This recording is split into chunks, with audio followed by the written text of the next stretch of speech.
Hello everyone, welcome back to another edition of videos. Today we have another critical position from one of my 45-minute plus 45-second Lichess games.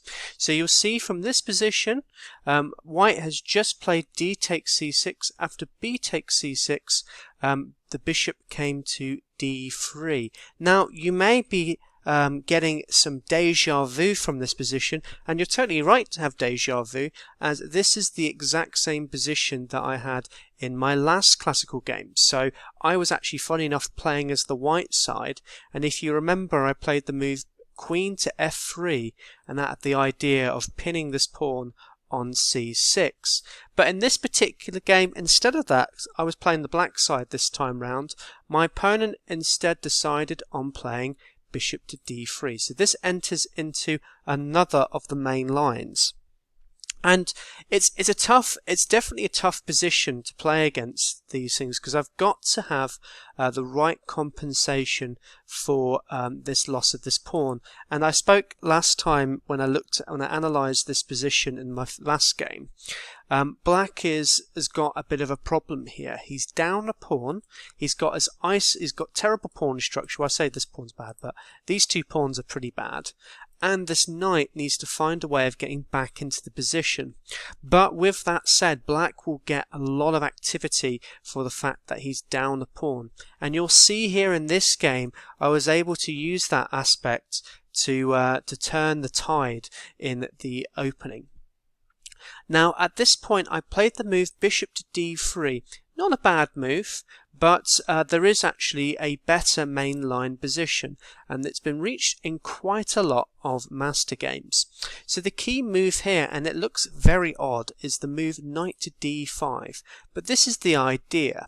I'm going to actually waste a couple of tempi to take off this bishop and then give white this horrible doubled isolated pawn.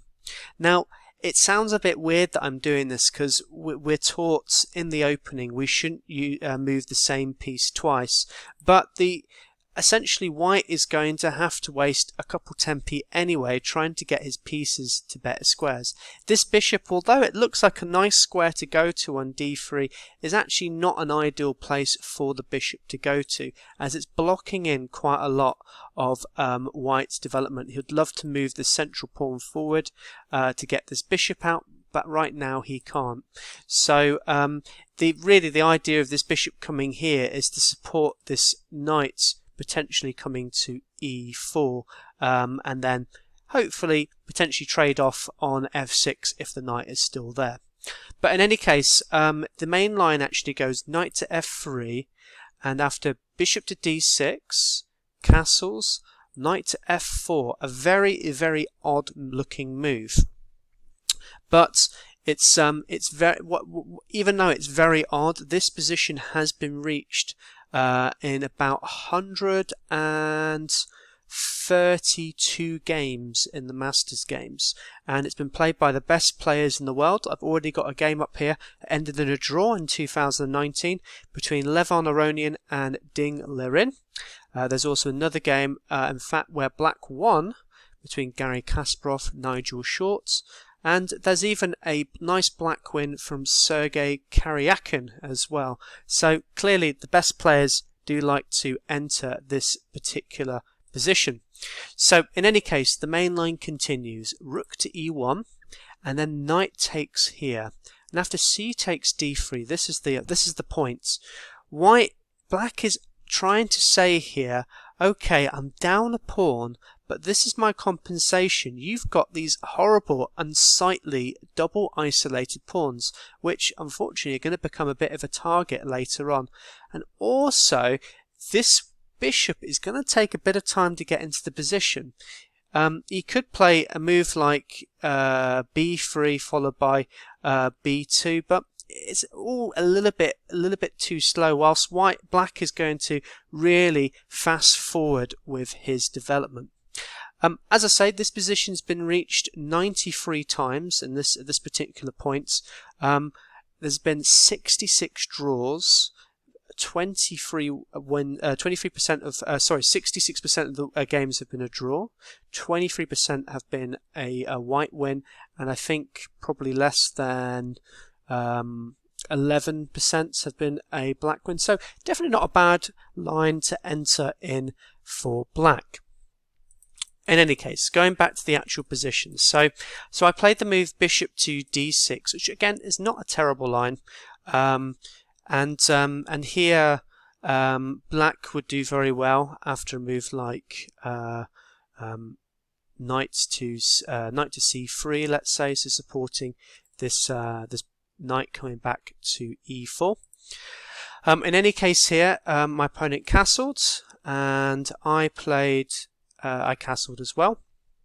Again, knight c3 works really well. It's been reached in 4 games in the Masters database, and white has actually won every single one of these games. So you can kind of say here that white has certainly got back into the position despite sort of the early complications of having poorly placed pieces. It's difficult to really say that black has regained compensation for this loss of the pawn and also these horrible pawn structure and this knight on a5. So in any case though, my opponent here made a big blunder. He played the move knight e4, and you may be thinking to yourself, well, surely this is the thematic plan. If you remember in my last video, I spoke about in these sort of positions white will be happy to do trades early on. He's up a pawn. If he trades off all the pieces, he's going to get a better endgame because A, he's up 1 pawn, and B, black has got worse pawn structures, so there's a lot of targets that white can go for. But here it just doesn't work, as I get a very nice tempo gain in this position. So after I capture here, bishop captures, I had the really strong move f5. A really powerful move, as now it means the bishop has to move backwards, and I've already got a ready-made attack against the white king. There's not a whole lot the bishop can do here. It has to move backwards. Just very quickly, for a lot of the beginners, you're taught not to move the f pawn, as it can weaken the king position. But here, because white hasn't actually developed anything in this position, I'm actually quite safe in playing this move. And as I say, it comes with a very strong tempo, and you'll see here a very strong attack against the white king. So bishop to f3, I played e4. The bishop has to come back to e2. I did also have a think about maybe an idea like this, to try and be a bit annoying, if I maybe try and force me to play g6 here, which actually would be quite interesting, as now the rook hasn't got a great way to get into the attack, but actually f4 here seems to do the job very well in this position. In any case, bishop goes back to e2, and I thought for quite a long time here. I was looking at quite a few different lines, one of them being just simply playing queen to h4 and then threaten this checkmate on h2.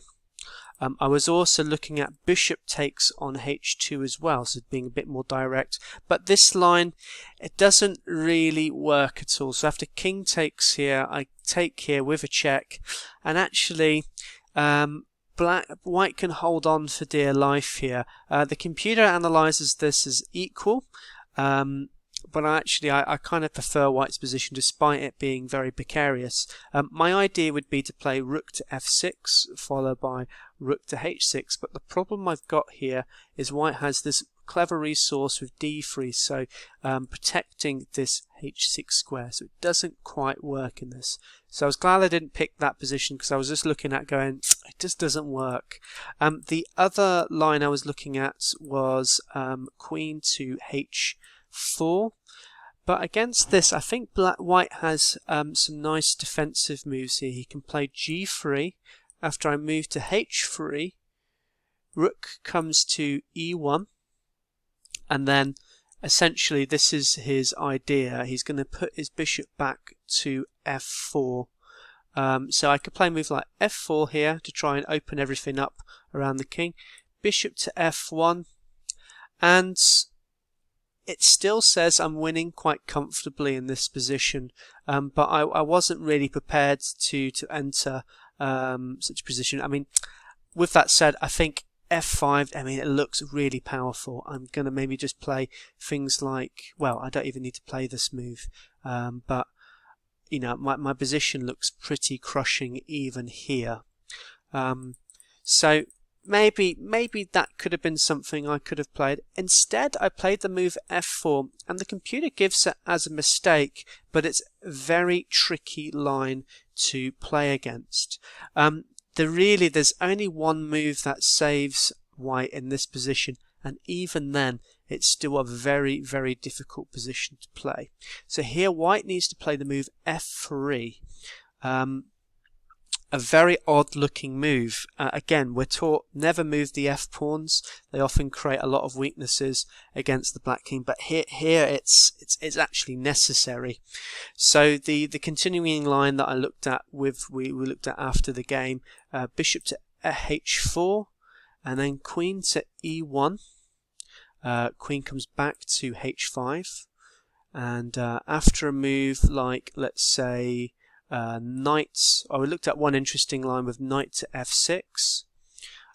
Here we can actually play rook to f6, and there's quite a clever looking move here. After captures, rook to h6, just threatening mate in 1. And if, let's say, they just play a move like h3, there's some lovely captures here. So after a move like this, we just start piling in all the pressure. The computer gives this as mate in 5. Another line I did also analyze as well was, instead of the queen coming to h4, is also just throwing in the check as well. After king to h1, I can then play queen to h4. After queen to e1, I can maybe come back to oh no, but actually that sort of saves him after that. Ooh, interesting. But there was one other line that we looked at where there was actually a beautiful queen sacrifice to win me the game. So there's not a whole lot that, as I say, that white can do in this position. This actually, funny enough, has been reached in the Lichess database. It hasn't been reached in the Masters games, because the Masters have never played this. But black scores incredibly well.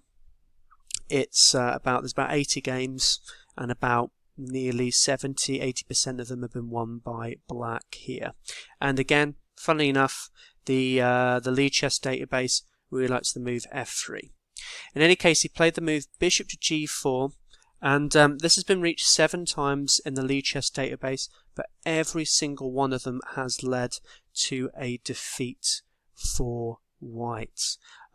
This is the problem with it, and I was very happy to see this move, bishop to g4. f3 comes with an absolute force against the white king, and there's not really a whole lot he can do here. If he captures on f3 with the pawn, there's 2 ways I can win it. I think the most direct way is just going to queen to h4 and threaten checkmate in 1. There's not a whole lot he can do here. He can try and block it with f4. I can it actually says bishop takes here first. If I took here, I'm just interested to see how he can stop this. Oh, h3, just in the nick of time. But even then, it's still losing after h5. So you can already see some of the potential problems for white here. So there's not a whole lot he can do in this position. He decides to capture on c8. And here I captured with the queen. I'm still threatening some checkmate ideas. And again, if he tries to capture here, I can swing my queen over to h3, which has some checkmating ideas. So just so I can show that to you. Oh, in actual fact, this is probably even better. If I do this though, f4, okay, it leads to about the same mating idea. So both give it about checkmate in 5 here. Okay, So going back then, so I captured here, and here they played h3, which just about holds on in this position. I capture the this pawn, and after king captures, very happy to see this. This actually now is a checkmate in 10. So I did rook to f3, now threatening to capture on h3. So rook to h1 is forced. I then played queen to f5. I'm now already getting all my pieces into the attack here now. And I assumed he might do a move like queen to e1. But this leads just to a really nice simple checkmate in 4. So rook to f8, after king to here, I can then start crashing in. There's not much that white can do in this position. He's just totally lost strategically and tactically. So here, so he played d3 to try and save his position here. So he's trying to get the bishop out if he can. I played as sort of, it's not really a mistake, but I think my other way would have been probably a little bit easier. So first I captured here. After king to g1, I played bishop to c5, and I was kind of looking at these, ideas of playing these sort of threats. It wasn't actually necessary. After d4, it kind of makes it a little bit complicated now. But even here, I can still play the powerful move rook to f8. So I'm not bothered about this capture, as I'm still delivering a nasty checkmate here. So I'll just show you after this.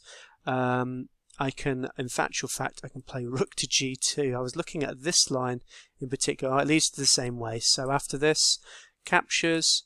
There's a lovely checkmate here. We've got an epaulet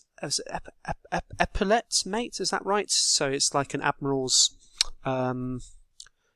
What they call the things on their shoulder blades. Anyway, an epaulet mates in any case, and it looks absolutely amazing. So I would have been so happy to have this, but sadly that didn't happen in the position. So after this, he tried one last thing to try and exchange off queen to g4. It doesn't work though. After this check, he goes here. I throw in another check, and here I win the game very easily with bishop to d6 check. And after bishop to f4, he actually let me have the checkmate, which is very nice of him actually. So kudos for that. So I captured here on f4.